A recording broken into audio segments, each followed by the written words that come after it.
ये मेरा M1 MacBook है, 256 GB और 8 GB वाला वर्जन।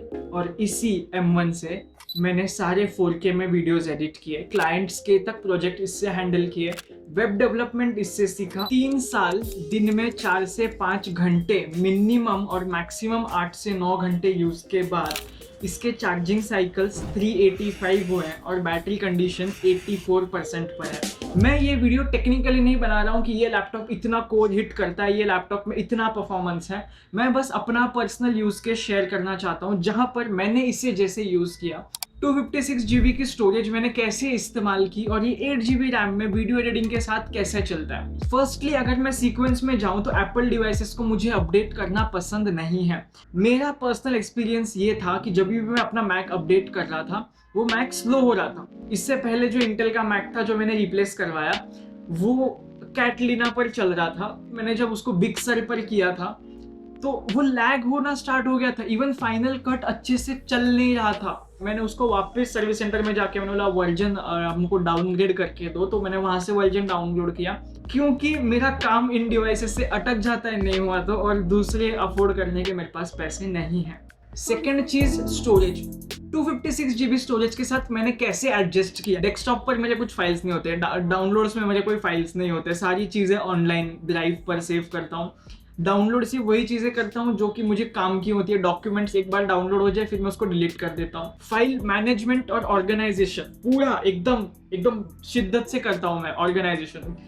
इवन एक ही फोल्डर है मेरा यूट्यूब का, उसके अंदर सारे वीडियो स्ट्रक्चर रहते हैं, ऑर्गेनाइज्ड होते हैं, और जैसे ही वो प्रोजेक्ट खत्म हो जाता है या तो मैं अपने ये एलिमेंट्स वाली 1 TB के हार्ड ड्राइव में बैकअप कर लेता हूँ या फिर डिलीट कर देता हूँ अगर मुझे बैकअप नहीं चाहिए तो। बट मेरे पास 1 TB का हार्ड डिस्क है, मैं उसमें सारी वीडियोस का बैकअप रखता हूँ अगर। सो मेरे मैक में 256 GB में से आधी स्टोरेज भर जाती है एप्स, डॉक्यूमेंट्स, फोटोज वगैरह से, और जो प्रोजेक्ट स्पेसिफिक है उसके लिए मेरे पास 150 GB अवेलेबल होता है। 150 में से मेरे को पूरा प्रोजेक्ट चलाना ही पड़ता है। कोई कोई ऐसे भी बोलते हैं कि 8 GB रैम इनफ नहीं है मल्टीटास्किंग के लिए। अब तक मेरे को सिर्फ फाइनल कट पे एक ही एरर आया था जब भी प्रोजेक्ट बहुत हैवी हो गया था कि मेमोरी इनसफिशिएंट, और वो भी तब आया था जब मेरा मैक का स्टोरेज भी फुल है और रैम भी 8 GB है। देखो जिस प्राइस पॉइंट पर ये M4 मैक आता है, विच इज मैंने तो 95 का खरीदा था जब ये नया एकदम नया आया था, अभी ये 50-55 के अराउंड मिल जाए, कोई भी लैपटॉप इसके कंपैरिजन में है ही नहीं। मुझे आगे आर्ग्यू भी नहीं करना है। इस लैपटॉप का डिस्प्ले इतना कन्वीनियंट है, जब तक मैंने एक एक्सटर्नल डिस्प्ले यूज नहीं किया था मुझे प्रॉब्लम्स जो डिस्प्ले के होते हैं वो मुझे पता ही नहीं थे कि एग्जिस्ट करते हैं। सबसे बेस्ट चीज इसकी है कलर एक्यूरेसी और टेक्स्ट का शार्पनेस। इवन तो ये LCD डिस्प्ले लेकिन इस पे कलर एक्यूरेसी बहुत मस्त है। ये कलर्स ऑटो एडजस्ट करता है। अगर मैं टेम्परेचर रूम का पूरा येलो कर दूं तो ट्रू टोन के वजह से एकदम बेसिक, बहुत 7-8 साल पहले से टेक्नोलॉजी चली आ रही है, लेकिन ये बहुत बेसिक टेक्नोलॉजी है जो काम बहुत कन्वीनियंट कर देती है। एक सबसे गंदी हरकत बताओ जो मुझे लगी थी जब ये लैपटॉप वारंटी में था। मैं ये लैपटॉप का डिस्प्ले साफ करने सर्विस सेंटर चला जाता था। 3 साल की वारंटी खरीदी है ना, एक्स्ट्रा 15,000 लैपटॉप के प्राइस के ऊपर भरे है ना तुमने, तो जाओ यार वसूल करो, सर्विस सेंटर में लेके जाओ एंड आस्क देम कि एक बार नॉर्मल चेकिंग कराओ इस लैपटॉप की, कुछ भी पार्ट्स वगैरह फॉल्ट है कि आप देख लो। वो अपने सिस्टम में लगा के चेक करते हैं एंड उनको बोलो कि लगे हाथ डिस्प्ले भी साफ कर देना। इस डिस्प्ले के साथ मुझे बस कभी कभी एक ही प्रॉब्लम फील होता है, which was reflection. Even at full brightness ये कभी कभी मुझे ऐसा डिस्ट्रैक्टिंग लगता है, मेरा आंखों का फोकस नहीं होता है कि पीछे ध्यान जाता है। और अगर ऊपर का लाइट तुमको देखना है तो देखो इसके रिफ्लेक्शन में तुमको ऊपर का लाइट दिख जाए, सब कुछ दिख जाएगा। और इस लाइट में अगर मैं डिस्प्ले ऑन करके फुल ब्राइटनेस भी करूँ तो भी तुमको लाइट ही दिखेगी। एक छोटा सा ड्रॉबैक लगा मुझे, लेकिन इतना बड़ा नहीं है कि मैं अपना मैक छोड़ के विंडोज ले लूँ। ये बेस्ट कंडीशन में इसलिए दिख रहा है क्योंकि इसे बेस्ट कंडीशन में मैं रखता हूँ। ये जो डिस्प्ले जब नीचे बंद होता है तो कीबोर्ड के कीज के ऊपर ये ऐसे बंद हो जाता है, प्रेस होता है, उसके वजह से अगर बीच में रबर का पैड हो तो वो गैप बनाता है डिस्प्ले के ऊपर। और इसका डिस्प्ले बहुत नाजुक है यार। ये वाला जो है, ये वाला पूरा पैर आता है लैपटॉप के कवरिंग का, इसमें जो है नीचे वाला भी मिलता है ऊपर वाला भी मिलता है। मैंने डिस्प्ले चेंज करवाया था, मैंने नया मंगाया था। ये सिर्फ ऊपर वाला लगाना, नीचे वाला जो है केस मत लगाना। बैक साइड प्रोटेक्ट करो, डिस्प्ले की साइड, क्योंकि ये साइड बहुत फ्रेजाइल है और यहाँ पर सबसे ज्यादा प्रॉब्लम्स होते हैं कुछ भी होता है तो। और नीचे उसको बेस वैसा ही रहने दो, कोई फर्क नहीं पड़ता है। सब खरीदने का लिंक डिस्क्रिप्शन में है, बट कीबोर्ड के ऊपर कुछ मत डालना। अगेन मैं रिपीट कर रहा हूँ, मुझे पता है, बट प्लीज कीबोर्ड के ऊपर कुछ मत डालना। कीज वैसे के वैसे ही अच्छे हैं, और डस्ट साफ करने के लिए बस एयर ब्लोअर यूज़ करना, ऐसा फुश फुश फुश फुश करता ना, मतलब हवा निकल जाता है उससे। बस एक प्रोटेक्शन मैं बताना चाहूँगा, वो है यहाँ पर। ये देखो मेरे लैपटॉप पे पैचेस, यहाँ पर मेरा हाथ रेस्ट होता है, यहाँ पर हाथ रेस्ट होता है, और कमांड की बहुत ज़्यादा यूज़ होता है, तो यहाँ पर एक पैच है। ट्रांसपेरेंट वाला जो भी रैप आएगा स्किन का तुम्हें मिल जाएगा, डिस्क्रिप्शन में मैंने सारे लिंक दे दिए, तो वो रैप लगा लेना, नहीं तो फिर यहाँ पर जो तुम्हारे पाम के ऊपर स्वेट आता है वो यहाँ पर लगता है, फिर इसका शेड बदलना चालू हो जाता है लैपटॉप का। इससे पहले जो मेरा मैक था उसका मैंने कीबोर्ड रिप्लेस करवाया था, लेकिन इसमें कीबोर्ड का कोई प्रॉब्लम नहीं, बस डिस्प्ले का मेरा पिक्सल डेड हो गया था, जो मैंने वीडियो के आपके साथ में बताया। इसका डिस्प्ले फ्री ऑफ कॉस्ट बदल के मिला, लेकिन अगर अभी क्योंकि ये आउट ऑफ वारंटी है, इसे कुछ भी हो जाता है तो ये लैपटॉप के प्राइस जितना ही मुझे पड़ेगा।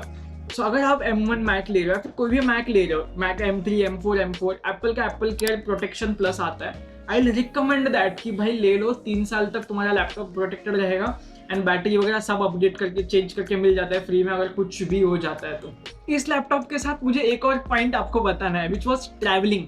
ये लैपटॉप मेरे घर से मैंने आज तक बाहर ही नहीं लेके गया। सिर्फ एक बार मैंने गलती की थी आईपैड को ट्रेन में लेके जाने की, मैंने इसके ऊपर का ग्लास फोड़ दिया था। आई वॉज लाइक मेरी किस्मत अच्छी है, बच गया कि सिर्फ ग्लास ही फूटा, आईपैड को कुछ हुआ नहीं। फिर मैंने टेम्पर्ड ग्लास चेंज करवा दिया। ट्रेन की भीड़ में तुम गए तो इसका डिस्प्ले कचुम्बर बन के बाहर आएगा। इसे मैं घर के लिए यूज करता हूँ। ये गिजगा का एसेंशियल स्लीव है, कुछ 400 या 300 रुपए का, इसको मैंने टेस्ट किया था, ये वीडियो बनाया भी था उसका, वही यूज करता हूँ घर पे रखने के लिए। लेकिन अगर कभी मुझे बाहर लेके जाना है, जहां पर मैं ट्रेन से ट्रैवल तो बिल्कुल नहीं कर रहा हूँ, मैं कैब से जा रहा हूँ या फिर मैं कहीं दूसरी जगह जा रहा हूँ, तो ये बहुत एक हैवी कुशन्ड बैग है, मैं ये यूज करता हूँ। अगर अभी मैं इसकी बैटरी हेल्थ बताऊं, पूरे 1 दिन तक बैटरी लाइफ मुझे अभी भी मिल जाती है। मैं नॉर्मल यूट्यूब वीडियोस देख रहा हूँ, डॉक्यूमेंट्स बना रहा हूँ, स्क्रिप्टिंग कर रहा हूँ, क्लाइंट्स के काम कर रहा हूँ, मैं व्हाट्सएप यूज कर रहा हूँ, मल्टीपल टैब्स ओपन है, मल्टीपल टास्क ओपन है, कोई एकदम लैग नहीं, कुछ नहीं, एकदम मक्खन जैसे स्मूथ चल रहा है। बस एक दिक्कत आ रही है, विच इज एकदम रिसेंट आ रही है, जहाँ जहाँ वो AI वाला फीचर्स जहाँ जहाँ इंटीग्रेट हो रहे हैं ना इसमें, वहाँ पर ये मैक थोड़ा ऐसे लैग करना स्टार्ट हो रहा है।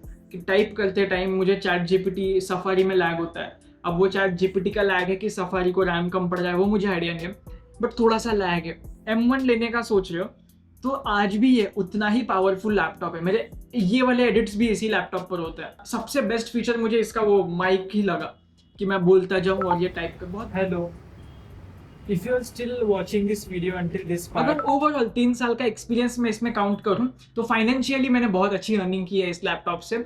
और सिर्फ लैपटॉप को अगर जज करना है तो कीबोर्ड में कोई प्रॉब्लम नहीं आया, कीज स्ट्रक वगैरह कुछ नहीं हुआ। ट्रैक पैड की गेस्चर्स और ट्रैक पैड का ऑप्टिमाइजेशन, इसकी बहुत मस्त आदत लग गई है, और ट्रैक पैड भी बहुत अच्छा काम किया है। डिस्प्ले के बारे में बात करूं तो डिस्प्ले ने आज तक मैंने वो ब्राइटनेस मैन्युअली कभी एडजस्ट करनी पड़ी नहीं, ऑटो ब्राइटनेस और वो ट्रू टोन इतना बेस्ट काम किया कि पूछो मत। टास्क की और वर्कफ्लोज की बात करूं, क्रोम, सफारी, फाइनल कट सब एक साथ चला पड़ा है।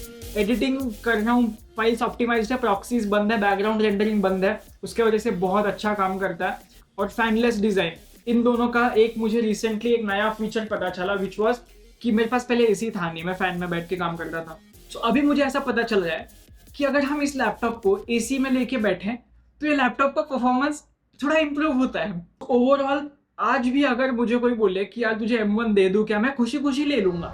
और एक मेरा सेल्फ प्रॉमिस था जब मैंने मैक लिया था, क्योंकि आई केम फ्रॉम अ बैकग्राउंड जहां पर ये लैपटॉप लेना इज रियली बहुत बड़ा डील है मिडिल क्लास फैमिली के लिए, कि यार तुम मैक ले रहे हो, तुमको समझ में आता है क्या। तो उस टाइम पे आई प्रॉमिस्ड माई सेल्फ कि दिस लैपटॉप मैं सिर्फ तभी यूज करूंगा जब मुझे काम करना हो, और वो काम ऐसा होगा जो मेरी लाइफ चेंज करेगा। कोई भी ऐसा काम इस पे नहीं होगा जो टाइम पास, कंटेंट कंजम्पशन नहीं होगा जिससे लैपटॉप की लाइफ कम हो जाएगी। सो ये लैपटॉप इतना चमकते हुए सिचुएशन में आपको आज भी दिख रहा है, वो सिर्फ इसी वजह से क्योंकि मैं इससे बहुत ज़्यादा प्यार करता हूँ। इसी लैपटॉप से मैं आज जो हूँ वो हूँ।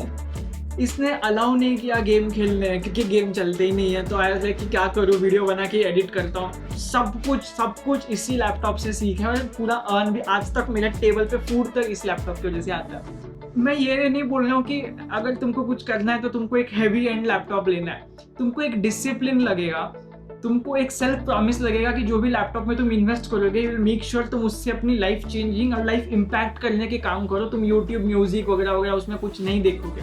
सो उसी प्रॉमिस की वजह से ये लैपटॉप आज भी बेस्ट काम करता है। इसे इतना ही प्यार से यूज़ करके संभाला है मैंने, जितना प्यार से आपको दिख रहा है। कोई स्क्रैच नहीं, कुछ नहीं, इट्स माई फर्स्ट लैपटॉप और इसे मैं तभी अपग्रेड करूँगा जब इस चैनल के ऊपर 1 लाख सब्सक्राइबर्स हो जाएंगी, क्योंकि तब तक आई वॉन्ट टू प्रूव कि तुम है वो टूल्स से बहुत कुछ लाइफ में अचीव कर सकते हो। अगर आपको सर्विसेज या फ्रीलांस करनी है तो वो वाला भी तुम कर सकते हो, और मुझे ये सब चीज़ें बोलनी नहीं है, मुझे वो करके दिखानी है एक ऐसे लैपटॉप से जो अभी 50,000 का मिल रहा है और तभी 80,000 का मैंने लिया था। वो भी कब 6 साल पहले मैंने इन्वेस्टमेंट किया था 80,000 का। वो बस मेरा बीच में लक अच्छा निकला और मुझे रिफंड मिल के न्यू लैपटॉप मिला, तो इसके वजह से न्यू वो वाले लैपटॉप का वीडियो यहाँ पर मैं डाल दूंगा अगर आपको देखना है तो। That's it for this video.